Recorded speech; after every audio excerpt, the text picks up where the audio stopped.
Right, first of all, sorry for the late video. It's been a pretty hectic week. Obviously I'm getting up at sunrise, but I've also had some really early shifts at Sainsbury's, so like 5 AM kind of starts. That's kind of knackered me a bit, and then all the schoolwork I've been trying to catch up on, it just hasn't been very good. But I'm here, that's all that matters. So, let's go. Now, obviously no one's at school right now, so everyone has a huge amount of time on their hands. And a lot of people have asked me to make a video on what it's like to be at sixth form and how I stay organised for sixth form. So if you haven't already seen the title, this video is a complete guide on how I stay organised in sixth form. I've split it into 3 main sections. The first is how I organise all my notes. The second is how I plan my tasks and my revision. And the third is time management.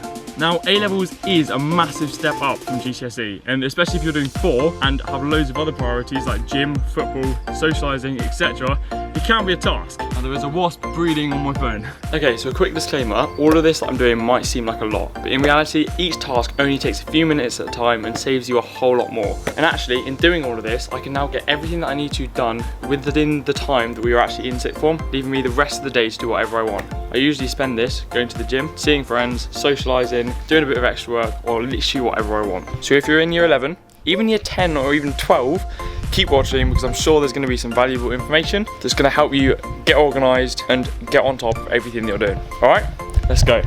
So for section 1, organising all of your notes. Now it can be really easy to refrain from organising your notes at the start of the year, but this just leads to a build up of paper and a mental breakdown just waiting to happen. Or you just never sort them, and that renders all of your classwork inaccessible and frankly useless. So how do I do it? Well, I start by having a notebook for each subject, specifically the campus notebooks, but we will get into why that is. Having a notebook for each subject as opposed to one pad of paper is the first instance of separation and immediately makes it easier to look through and sort. Right, when I get home that day, I scan my notes with the Scribsy app, and this just stores them all online and makes it much easier to access. I now have a physical and a virtual version, but this is only available with campus notebooks, hence why I have those. Links in the description below. I then move that day's notes into my day folder, which contains plastic dividers, again separating the notes for each subject, as well as each teacher of each subject.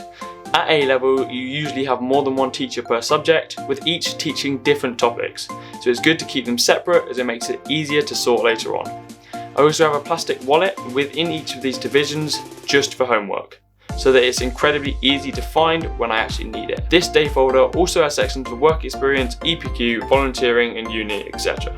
Now when I finish an entire topic in class, later that day I will move all of those notes from my day folder into my subject folders. And these are again split by topics. Each topic also has a plastic wallet where I keep the cue cards for that topic. Now although having almost finished year 1 for each, I think I will need 2 folders for each subject, not just one. I'll have one for year 1 and one for year 2, because otherwise it's just too much and they just look massive and break. Okay, so now I have everything that I need no matter where I am. If I'm in class, I've got all of the recent notes from that topic to refer back to in my day folder, as well as any of the homeworks for each subject and even each teacher separate from all of the notes. And when I'm revising in sixth form, I now also have all of my notes for every subject online, which I can access either on my phone or on my computer. You can even just search for a specific note, and this just saves a huge amount of time that you would otherwise be spending getting out your folders and searching for what you need. And that's just a whole lot of hassle. Then, at home, I have it all. All of the folders, all of the cue cards, all of the physical notes, and all of the stationery. I can go over all of the cue cards, look at my notes online, or annotate the physical note and do whatever else I need to help me. But if I know I'm going to need one of these folders or cue cards in sixth form the next day, I just bring it in. But I need to know when I need them so that I can actually bring it in. Which brings us to the next section, section 2, planning tasks and revision.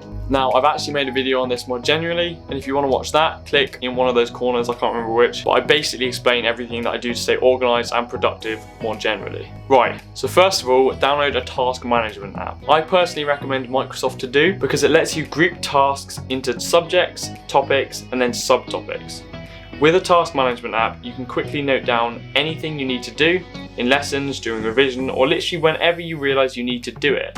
And it just stops you from forgetting what needs to be done, it's out of your mind, and it's ready to remind you. Now during the day, I write down things like homework, sending emails, going over questions or class notes, and applying to work experience. Simple tasks like that I realise I want to do or need to do. Then for a revision, I have a video on how I revise, which is linked in the description, but you can also put all of these tasks into the app, like making cue cards, doing practice questions, etc. I'll usually do this again as they come, but sometimes I just need to sit down for 10 minutes and brainstorm everything that I need to do so that it doesn't build up on my head and cause just a massive dump. Okay, so now you know everything that you need to do. It's no longer building up in your head moments away from being forgotten, as most things are. It is written down, ready to be remembered. Which brings us nicely to section 3, time management.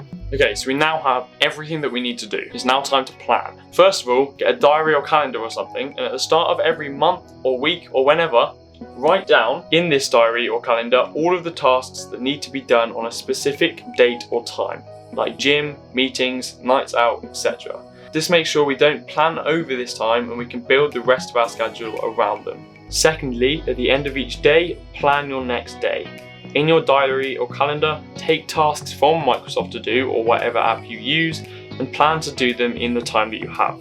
Make sure at the very least you know exactly what you are doing in every free or study period that you have, because otherwise you will waste half of the time trying to think of something to do. If possible, try and get all of the sixth form related stuff done before you leave sixth form, because then you can do everything else when you get home, like go to the gym, go out with people, apply for work experience, or work on projects of your own. If the sixth form work is done earlier, you're not bound by it. If you prefer more rigidity or find yourself neglecting other subjects and favoriting some, make a general timetable that covers all of the A levels that you're doing. For example, chemistry Monday 3 till 5, biology Wednesday 6 till 8, or whenever you need to do it, and make sure to do only work for that subject in that time. And just make sure you do work for all the subjects and you're not favoriting some and neglecting others. Then, each morning or evening, remind yourself what you're going to be doing that day. Just get everything that you need ready so that it's ready to go and you don't forget anything. I'd also use the weekends to catch up on anything that you didn't do in the week that you wanted to, or get a part-time job or something, because that's always helpful. So there you have it. That is everything that I do to stay organised in sixth form. I hope you enjoyed. If you did, drop a like, drop a comment, subscribe, and I'll see you in the next one.